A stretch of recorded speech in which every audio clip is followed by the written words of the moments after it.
Hello guys and welcome to volokinproject. This is Tony, your favorite YouTuber. In front of me I've got the 15-pound durable phone, the Energizer H10, made completely out of plastic with some metal bolts over here. No IP68 certification, so I'm gonna test the underwater abilities some other time. If this phone survives the durability test today, I'm going to run over it with my 6-door limo to see how is the ultimate durability rating of this phone, because some phones, like for example the Nokia 800 TUF, did not survive the limo, guys. The screen cracked over here, as well as some other phones like the Nokia 3310 actually performed quite admirably in my durability test. And the new Nokia Express Music Edition failed miserably, guys. Check this out. I actually have to tape the buttons over here, because if I remove the tape, look what happens, guys. These buttons just come away like that, so I have to tape them. In the case of the Energizer Hardcase, you don't have such issues. The buttons are quite tight over here. I'm going to remove this sticker and we can see the screen over here.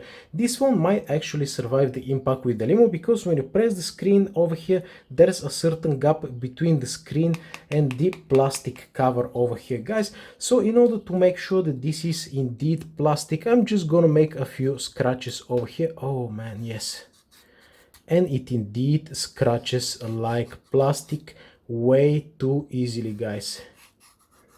Check this out over here. All right, one more scratch. Yes, so that's definitely a plastic over here. You can see the deep scratches it leaves, guys. Over here on the center button, I'm just gonna make a small cut over here with my knife, and although the knife itself goes all the way in over here inside the button, as you can see, it is still pressable over here and no major damage is done. We've got the SOS button over here. Let's see what the SOS button is made of. Of course, the same thing, but again, the button itself doesn't really fall apart.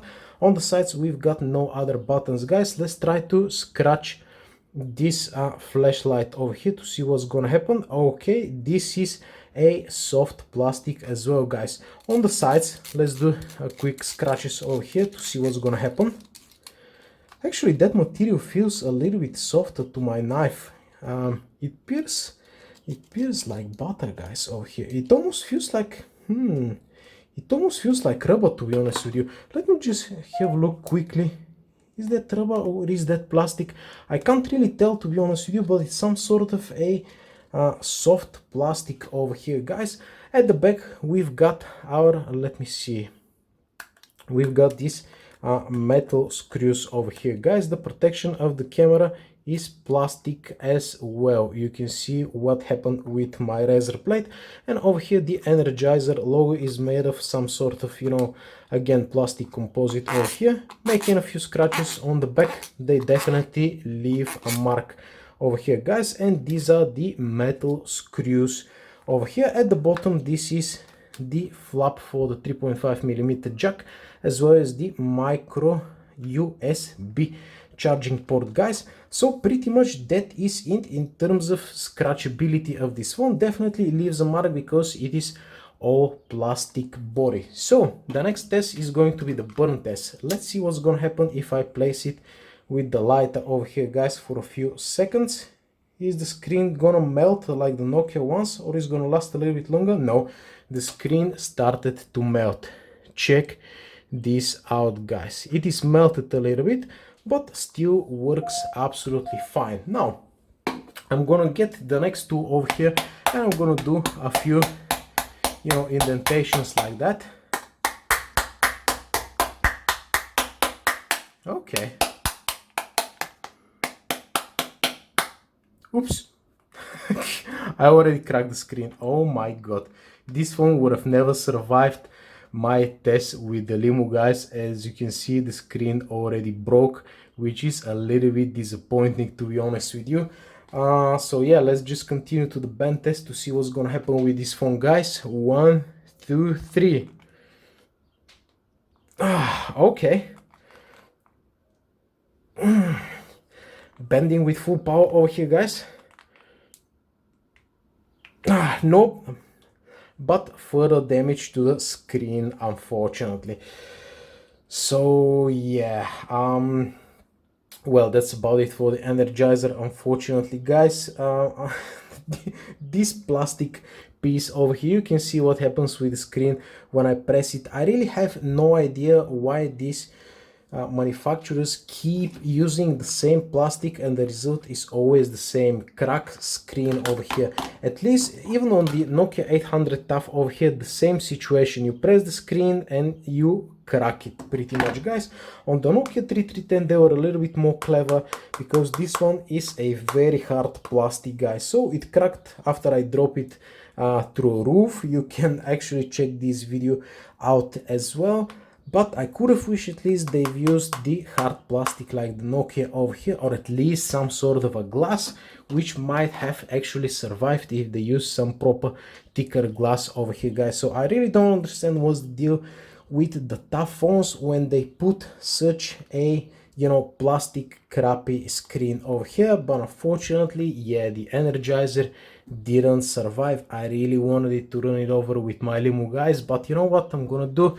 Some sort of a collective video running over all these terrible little phones over here with the limo all at once, to see which one is gonna get most of the damage. But again, day-to-day usage, you're not gonna have a problem with this phone. It's definitely going to scratch a little bit, but for 15 quid you can't really complain. I've got the review and the unboxing done in a separate video. You can check this one out as well. But yeah, unfortunately, in terms of the durability of the screen itself, it didn't survive, guys. Eventually a harder drop, or if you drop it like that and it lands on a corner over here, it's enough for this part to touch the screen and to crack it, unfortunately.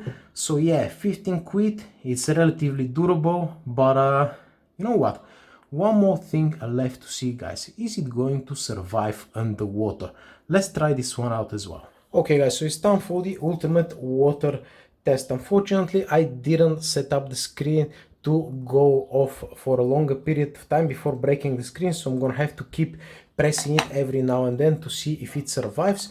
But all I can do now is just pour a little bit of water over here to see what is going to happen, guys, and is the phone actually floating, because I have a feeling that it might be floating. So let's see. I think this amount of water is plenty. Let me just have a quick sip.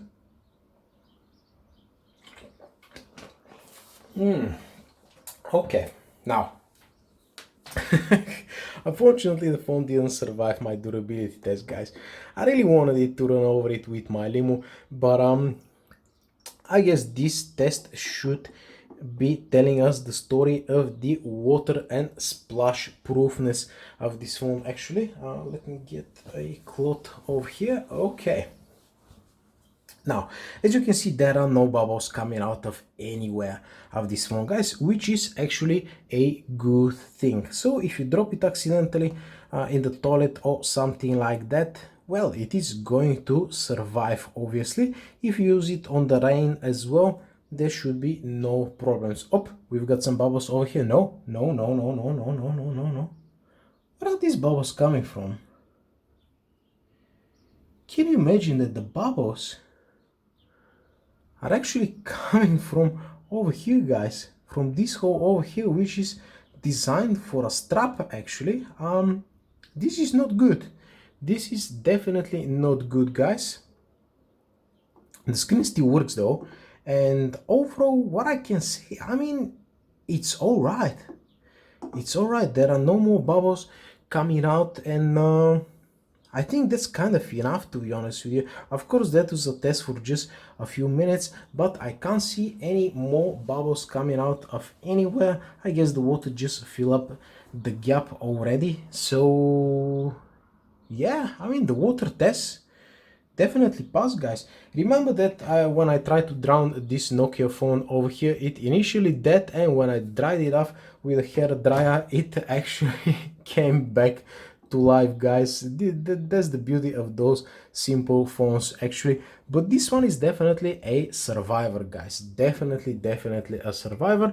So as long as you don't drop it on hard surfaces and as long as it doesn't affect the screen, guys, this phone should be good to go. Even on the seaside, you know, on the seaside, if you go on the seaside, on the beach, something like that, it's not gonna do much of a damage. So yeah, the water test was successful, but unfortunately, well, the screen cracked, which is pretty much it, guys. For a 15 quid, you can't really complain, but at least, I mean, if you're really gonna sell a durable phone, at least, well, make it durable in a way. So yeah, that's pretty much it, guys. Thank you very much for watching and see ya later.